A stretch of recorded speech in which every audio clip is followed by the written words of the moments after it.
அங்கே இருக்கிற லோக்கல் ஸ்டேஷனுக்கு தகவல் அனுப்பப்படுகிறது. உடனடியாக போய் அந்த பெண்ணோட வீட்டை கண்டுபிடிச்சி அந்த வீடு பூட்டியிருக்கிற அந்த வீட்டை உடைக்கிறாங்க. உடைச்ச நிமிஷம் மெட்டா நிறுவனம் யூகித்தது, சந்தேகப்பட்டது அங்கே வந்து நடந்திருக்குது. அந்த பெண் மயங்கி கிடக்கிறா. அந்த பாட்டில், பூச்சிக்கொல்லி பாட்டில் அந்த பக்கத்தில் இருக்குது.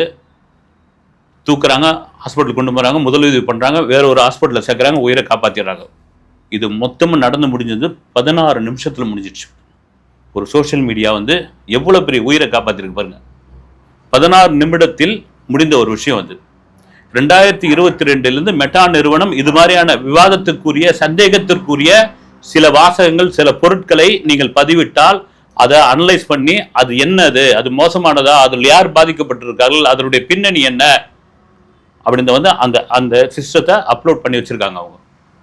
இது மாதிரி அவங்க வந்து அந்த 2022 பேர் இந்தியாவில் மட்டும் 1315 பேரை காப்பாற்றிருக்காங்க. எவ்வளோ பெரிய விஷயம் பாருங்க. இதே உத்தரப்பிரதேசம் நடந்த விஷயம் தான்.